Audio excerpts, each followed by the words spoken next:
हाय viewers.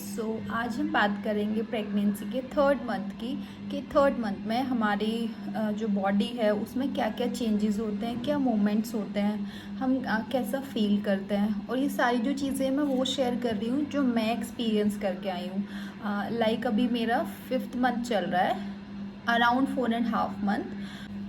तो ये बात है अराउंड 2.5 मंथ की, जब मेरा 2.5 मंथ चल रहा था प्रेगनेंसी का। और वॉमिटिंग हद से ज़्यादा लग रही थी, मतलब दिन की 15-20 वॉमिटिंग मुझे लग रही थी। कुछ भी नहीं पच रहा था, कुछ भी नहीं, नॉट इवन पानी भी नहीं पच रहा था। तो जब 2-2.5 महीने हो गए और मैं लाइक एवरी वीक मैं डॉक्टर के पास जा रही थी, तो फिर मैंने डॉक्टर से फिर से बोला, जैसे कि मैं हर बार बोलती ही थी कि आप कुछ मेडिसिन दे दो मेरे को। और लूज़ मोशन भी हो रहे थे। तो फिर 2.5 महीने जब हो गए तो मेरे डॉक्टर ने मेरे को मेडिसिन लिख दी थी वॉमिटिंग के लिए। तो जी वो मैंने लेना स्टार्ट किया। तो वो मैंने जब लेना स्टार्ट किया, क्योंकि इतनी ज़्यादा वॉमिटिंग हो रही थी, इतनी ज़्यादा वॉमिटिंग हो रही थी मेरे को, तो उससे मेरे को कुछ ज़्यादा रिलीफ नहीं मिला वो वाली मेडिसिन से। उन्होंने एक मेरे को सैशे दिया और टैबलेट्स दी कि अर्ली मॉर्निंग मेरे को 6 बजे खानी है और इवनिंग में 6 बजे खानी है, जिससे कि मैं उठूँ तो एसिड ना बने। बट उससे कुछ काम चला नहीं मेरे को रेगुलर होती रही। फिर मुझे लगा कि अगर वो मेडिसिन दे रही है तो मेरे को दोबारा जाना चाहिए या कोई मेडिसिन चेंज करानी चाहिए जिससे मेरी थोड़ी वॉमिटिंग कम हो जाए। तो फिर मैं उनके पास दोबारा से गई 1 हफ्ते बाद। मैंने उन्हें फिर से बताया कि कुछ रिलीफ नहीं मिल रहा है मेरे को मेडिसिन से भी, रेगुलर इतनी ही वॉमिटिंग हो रही है। और मेरी हालत भी देखी उन्होंने, मैं इतना ज़्यादा डाउन, इतना डाउन। और मेरा वेट ना बहुत ज़्यादा कम होता जा रहा था, 2-2.5 किलो मेरा वेट ऑलरेडी कम हो चुका था। फिर जब उन्होंने मेरी हालत देखी तो उन्होंने बोला कि आपको तो एडमिट होना पड़ेगा, आप ऐसे कर ही नहीं पाओगे, मतलब सर्वाइव ही नहीं कर पाओगे, बेहोश होके गिर जाओगे। क्योंकि मैं इतनी ज़्यादा डाउन हो रही थी और उठा ही नहीं जा रहा था। जो मेरा हस्बैंड है वो ही मेरे को पकड़ रहा था अगर मैं वॉमिटिंग करने भी जा रही हूँ। पूरा टाइम मैं बस लेटी रहती थी, पूरा टाइम लेटी रहती थी। तो जी फिर उन्होंने बोला कि आपको ग्लूकोज लगानी पड़ेगी और उसमें कुछ इंजेक्शन देने पड़ेंगे जिससे कि वॉमिटिंग रुक जाए। तो फिर मैंने उनसे बात किया कि ये वाली ग्लूकोज जो है, क्योंकि उन्होंने 10 लीटर मेरे को ग्लूकोज लगवाई थी, तो फिर उनसे बात करके फिर वो सारी ग्लूकोज जितनी भी मेडिसिन थी हम घर लेके आए। फिर मैंने घर पे, अपने घर पे वहीं पे लेटी। फिर वहीं पर क्या कहते हैं, डॉक्टर आया और उसने वो ग्लूकोज वगैरह वहीं पे लगाई। तो मेरे को 2 दिन लगी वो ग्लूकोज, और उसमें इंजेक्शन भी लगे वॉमिटिंग के या जो भी और होंगे, वॉमिटिंग के थे। और 1-2 इंजेक्शन और थे, मेरे को भी ध्यान नहीं है कौन से वाले थे वो। तो वो मेरे को 2 दिन लगे। तो डॉक्टर ने बोला कि जब से ही लगना स्टार्ट होंगे तो आपको पानी भी नहीं पीना है। तो मैंने 2 दिन तक ना पानी पिया, ना मेरे को टॉयलेट आया, ना मैं टॉयलेट के लिए गई। और ऐसा नहीं है कि वो मेरे को लग रही थी तो मुझे वॉमिटिंग नहीं लगी, मुझे वॉमिटिंग लग रही थी उसके उसके बीच में भी। और एक एक इंजेक्शन तो इतना गंदा था उसमें, क्योंकि वो सुबह दोपहर शाम का था वॉमिटिंग का, उसको लगते ही मेरे को वॉमिटिंग आ रही थी, इतना गंदा इंजेक्शन। तो जैसे ही वो इंजेक्शन लगा तुरंत मुझे वॉमिटिंग आ गई, लेटे लेटे कोई। तो जी ये वाला फेज़ मेरा थर्ड मंथ का बड़ा गंदा निकला है। तो 2 दिन तक मैंने पानी भी नहीं पिया। आप समझ रहे हो कितना डिफ़िकल्ट होता है यार, कुछ खाना तो दूर, आप पानी भी नहीं पी पा रहे, नॉट इवन सिप। मेरे को मैं सिप भी नहीं कर पा रही थी कि आप कुछ खाओगे पियोगे और ड्रिप लग रही है तो वॉमिटिंग आ जाएगी। तो मैंने 2 दिन तक नहीं पिया। फिर वो ग्लूकोज वगैरह लगी। तो जब वो ग्लूकोज लग गई उसके अगले 2 दिन मेरे को बिल्कुल एक भी वॉमिटिंग नहीं आई, क्योंकि बहुत हैवी दवाई थी वॉमिटिंग की, क्योंकि मेडिसिन काम नहीं कर रही थी।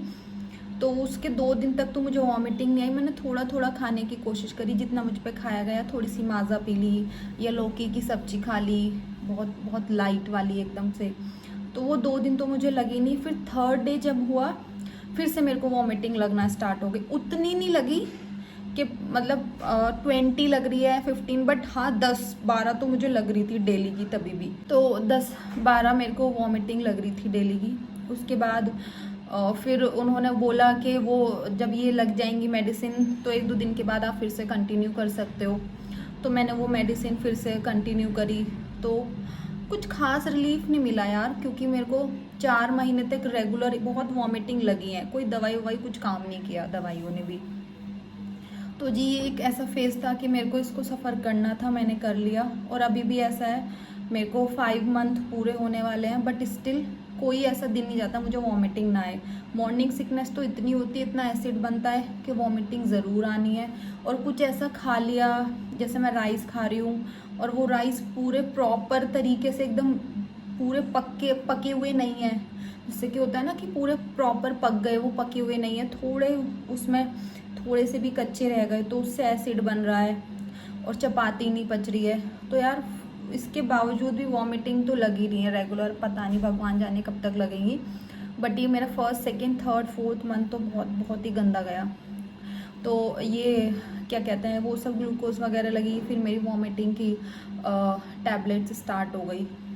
इसमें मैंने खाया क्या, खाया मेरा वही था रेगुलर का, जैसे मैं फर्स्ट और सेकंड मंथ में खा रही थी। कुछ पच नहीं रहा था, कुछ मन हुआ, जैसे मैंने ढोकले का मन हुआ तो थोड़ा सा खा के देख लिया, या बीच में मेरे को ना क्या कहते हैं, जो फ्राइज़ होते हैं ना, आलू के फ्राइज़ होते हैं, फ्रेंच फ्राइज़, या बहुत कम बेसन लगा हुआ पकौड़ी, उस टाइप का मेरे को वो पच रही थी, तो मैंने वो खाना शुरू किया केचप के साथ।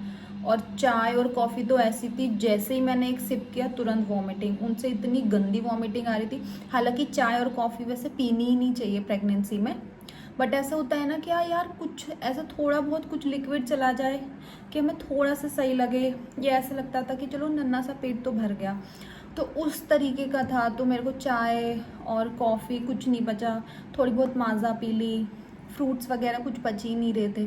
तो जी ये थर्ड वाला जो मंथ है बहुत बहुत ही हार्ड गया मेरा, तो इतना हार्ड गया है कि बस जा रही हूँ वॉमिटिंग करने जा रही हूँ, और इतनी वॉमिटिंग कर रही हूँ, इतनी वॉमिटिंग कर रही हूँ, और फिर उधर से मेरा हस्बैंड मेरे को पकड़ के लेके आ रहा है। तो इस तरीके का था ये। होपफुली सबका नहीं होता होगा ऐसा यार, वो बहुत लकी हैं लड़कियां जिनकी बहुत सेफ प्रेगनेंसी निकल जाती है, जिनको वॉमिटिंग नहीं लग रही और वो सारी चीज़ खा पा रही हैं। सबसे पहली बात तो कि वो थोड़ा खाएं या ज़्यादा खाएं, एटलीस्ट वो सारी चीज़ खा पा रही हैं, फ्रूट्स खा पा रही हैं, नारियल पानी पी पा रही हैं, या जो भी उनकी पसंद की चीज़ है, या उन्हें कुछ चीज़ की क्रेविंग हो रही है वो खा पा रही हैं। तो यार मैं उनमें से नहीं हूँ, I am very very unlucky कि मेरे को कुछ पचा ही नहीं, कुछ भी नहीं पचा, पानी भी नहीं मैं डाइजेस्ट कर पा रही हूँ, नॉट इवन इलेक्ट्रोल का पानी भी नहीं मेरे को डाइजेस्ट हो रहा, नारियल पानी भी मेरे को डाइजेस्ट नहीं हुआ। तो इन सारी चीज़ों में मेरा जो मेरा थर्ड मंथ था यार बहुत ज़्यादा मेरा हार्ड निकला है। बट इसमें क्या ही है कि आपको सरवाइव करना है ये वाला टाइम भी। तो जैसे जैसे ये टाइम निकला पूरा 3 मंथ्स का, तो थोड़ा मेंटली थोड़ा फिजिकली आई नो बहुत ज़्यादा ब्रेक डाउन हो जाता है यार, बिल्कुल टूट जाते हैं मेंटली। हमारे साथ जो रह रहा है बंदा, मतलब फैमिली है, मेरा हस्बैंड है, सब टूट जाते हैं यार देख करके कि यार इसको इतनी प्रॉब्लम हो रही है और ये कैसे कर रही होगी। और ऑलरेडी मेरी डाइट तो बहुत ही कम थी, पहले से ही मैं कम खाती थी, फिर ऊपर से वो भी खाना सब बंद हो गया। तो बट स्टिल यार थोड़ा स्ट्रॉन्ग होना पड़ता है। बात मत करो, लेटे रहो, चुप रहो, लेकिन सबसे ज़्यादा इम्पॉर्टेंट क्या है, थोड़ा दिमाग चलाओ कि आप क्या खा पाओगे। थोड़ा थोड़ा सा कि यार ये देख लूँ क्या खा के, ये देख लूँ क्या खा के। थोड़ा सा वॉमिटिंग तो लगी रही है यार, कुछ भी खाओगे वॉमिटिंग तो लगनी है, बट स्टिल आप उन सारी चीज़ों में आप थोड़ा थोड़ा सा ना कोशिश करो कि यार चलो ये ट्राई कर लेती हूँ, ये हो सकता है वो चीज़ आपको पच जाए, थोड़ा रिलीफ दे बेबी के लिए भी, आपके लिए भी थोड़ा सा स्ट्रॉन्ग फील होता है। जब हमारे बॉडी में पानी भी चला जाए ना इस टाइम पे, तो थोड़ा स्ट्रॉन्ग फील होता है। तो आपको मेंटली स्ट्रॉन्ग होना पड़ेगा, देखना पड़ेगा कि चलो यार थोड़ी सी माज़ा पी के देख लेती हूँ, क्या पता पच जाए, तो थोड़ी सी वो पी के देख लो। कोई ऐसा फ्रूट जो प्रॉब्लम भी ना दे और आप खा पा रहे हो तो वो खा के देख लो। नहीं तो बस क्या ही, रेस्ट करना है, लेटे रहना है, मत बात करो किसी से भी, और ज़्यादा मोबाइल ना देखो, टीवी देखो, भजन सुन लीजिए।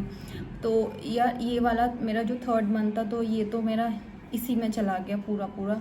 कुछ खाया नहीं गया, कुछ पिया नहीं गया, इनफैक्ट और क्या कहते हैं ग्लूकोज और लग गई ऊपर से। और बहुत दिन में जाके तो उसकी स्वेलिंग ख़त्म हुई थी यहाँ मेरे हाथ की, क्योंकि वो इतना ज़्यादा सूज गया था ना, क्योंकि 10 लीटर पूरा वो ग्लूकोज चढ़ा था। तो डिफ़िकल्ट तो यार होता है ये प्रेगनेंसी का, ये जो टाइम है पूरा बहुत डिफ़िकल्ट होता है। बट थोड़ा सा स्ट्रॉन्ग होना ज़रूरी है, थोड़ा सा ध्यान रखना ज़रूरी है। धीरे धीरे एक एक करके दिन कट जाते हैं यार। मेरा भी 5th मंथ चल रहा है, मैं भी सोचती थी, मुझे तो ऐसा लगता था कि यार ये वाला टाइम ना ऐसा लग रहा है यहीं रुक गया, जैसे कि कुछ हो ही नहीं पा रहा है, कुछ कर ही नहीं पा रहे, पता नहीं दिन कहाँ जा रहा है, रात कहाँ जा रही है। क्या हो रहा है क्या नहीं हो रहा। तो इन सब चीज़ों में ये क्या कहते हैं दिन चला जाएगा। और मेरे 3rd मंथ में एक और प्रॉब्लम क्या हुई थी, जब से मैंने वॉमिटिंग की मेडिसिन लेना स्टार्ट किया मेरे को कॉन्स्टिपेशन स्टार्ट हो गया। फिर मैं फ्रेश ही ना हूँ, मतलब मैं पॉटी करने जाऊँ ही ना, 1 दिन 2 दिन 3 दिन 4 दिन हफ्ता 10 दिन, मेरे को हफ्ता 10 दिन हो गए मैं पॉटी ही ना करूँ। इतना गंदा कॉन्स्टिपेशन हो गया। वो मेरे को अभी भी मेरी मेडिसिन चल रही है, क्योंकि जो खा रहे हैं वो तो वॉमिटिंग में निकल जा रहा है। कुछ ऐसा है ही नहीं कि हम डाइजेस्ट कर पाएँ, या कुछ एक्स्ट्रा ऐसे हमारे पेट में रुक पा रहा है कि हम फ्रेश हो पाएँ। तो मेरे को कॉन्स्टिपेशन की प्रॉब्लम हो गई। अब मेरे को 3rd मंथ से लेके 5th मंथ हो गया, बट मेरे को ऐसा है कि हफ्ते 10 दिन हो जा रहे हैं, बट मैं फ्रेश ही नहीं हो पा रही हूँ प्रॉपर तरीके से, दवाई लेनी पड़ रही है। और बीच में इतना गंदा टाइम आया था मेरे 4 मंथ में, उन्होंने मेरे को मेडिसिन दे दी थी, उस मेडिसिन से मैं 8-10 बार फ्रेश होके आई हूँ, बॉडी बिल्कुल डाउन हो गई। तो यार ये जो प्रेगनेंसी का टाइम है ना, इसमें इतने सारे अप्स एंड डाउन्स होते हैं, इतने सारे मूवमेंट्स ऐसे होते हैं, आई कैन से वर्स्ट, पता नहीं बस कैसे कैसे झेलने पड़ते हैं, बट झेलने ही हैं। बेबी चाहिए तो यार ये सारी चीज़ें तो सर्वाइव करनी पड़ेंगी, ध्यान रखना पड़ेगा। तो जी ये था मेरा 3rd मंथ का एक्सपीरियंस। होप बहुत सारी लड़की आई नो रिलेट कर सकती हैं, क्योंकि जो मेरे नियर अराउंड है मैंने देखा है उन लड़कियों को भी यार कुछ डाइजेस्ट नहीं हो रहा, कुछ भी नहीं हो रहा डाइजेस्ट, और लेटी रहती हैं। वो भी जैसे मम्मा बताती हैं, बाहर बिल्कुल गेट पे भी नहीं खड़ी हो पा रही, लेटी रहती हैं पूरे टाइम, कुछ खा ही नहीं पा रही हैं। तो आई कैन अंडरस्टैंड यार कितना, मतलब ये टाइम कितना वो होता है। और यार उन लड़कियों को भी, जैसे मेरी कुछ फ्रेंड हैं जिनको बिल्कुल वॉमिटिंग लगी ही नहीं है, और इवन वो जॉब भी कर रही हैं, प्रेग्नेंट होने के बाद भी वो जॉब भी कर पा रही हैं, वो अच्छे से हर चीज़ खा पा रही हैं, वो डेली नारियल पानी पी पा रही हैं, प्रॉपर पानी पी पा रही हैं, प्रॉपर खा पा रही हैं, और उनको किसी चीज़ की क्रेविंग हो रही है वो उसको भी डाइजेस्ट कर पा रही हैं। तो आप समझ रहे हो ये कितना ज़्यादा डिफरेंस है, कि मतलब सेम सारी चीज़ें सेम है, सबकी प्रेगनेंसी हो रही है, लेकिन किसी की बॉडी कैसी है और किसी की कैसी है। तो यार इसका हम कुछ नहीं कर सकते, बस हमें थोड़ा सा स्ट्रॉन्ग होना पड़ेगा, अपने साथ साथ थोड़ा बेबी का सोचना पड़ेगा कि हमें थोड़ा थोड़ा खाना है, जो हमें लगे कि चलो भाई ये डाइजेस्ट हो रहा है, ये हो रहा है, उस तरीके का आपको ट्राई करना पड़ेगा। कुछ फ्रूट्स वगैरह या कुछ लिक्विड में आपको लग रहा है कि आप ले सकते हो, खा सकते हो, थोड़े थोड़े टाइम पे आप क्या कहते हैं, टाइम लेके बीच बीच में 10 मिनट 15 मिनट आधे घंटे में कुछ कुछ ट्राई करो, जो आपको ठीक लग रहा है वो खाओ, बट खाना पड़ता है और अपना ध्यान भी रखना पड़ता है। तो जी ये था मेरा 3 मंथ का एक्सपीरियंस। होपफुली आगे जब मैं वीडियो बनाऊँ, लाइक अभी तो 4-5 मंथ हो गए, अभी तो ऐसा कुछ खास है नहीं कि कुछ अच्छा हो जाए। रोज़ भगवान से प्रे करती हूँ कि यार अब तो इतना टाइम हो गया, अब तो मेरी वॉमिटिंग बंद कर दो, मैं कुछ खा पाऊँ। मेरे को क्रेविंग भी नहीं हो रही किसी भी चीज़ की, बस मुझे डर लगा रहता है कि यार ये खा लूँगी तो इससे उल्टी तो नहीं आ जाएगी, ये खा लूँगी इससे उल्टी तो नहीं आ जाएगी, फिर मैं वो चीज़ खा ही नहीं पा रही हूँ कि यार उल्टी करने से अच्छा है कि मैं ना खाऊँ, क्योंकि आगे आगे का टाइम ना वो टफ होता जा रहा है, सांस चढ़ती जा रही है और डर सा बहुत ज़्यादा बढ़ता जा रहा है, क्योंकि अब 5th मंथ में आके बहुत सारे चेंजेस होते जा रहे हैं। तो इस वजह से जो भी हमारा टाइम चल रहा है, जो भी 1st 2nd 3rd मंथ, जैसे मेरा फर्स्ट ट्राइमेस्टर निकल गया, बड़ा गंदा निकला, तो यार इसमें हमें फिज़िकली मेंटली स्ट्रेंथ की बहुत ज़्यादा ज़रूरत है। तो आप ध्यान रखो अपना, थोड़ा थोड़ा खुश रहने की कोशिश कीजिए, और जो मन कर रहा है वो कीजिए, थोड़ा थोड़ा खाइए, थोड़ा पीजिए, और बस यार निकल जाएगा धीरे धीरे टाइम, बहुत ज़्यादा लंबा नहीं होता, एक एक दिन करके हो जाता है टाइम पूरा। तो यही था बस मेरा सजेशन, और मिलती है नेक्स्ट वीडियो में, बाय।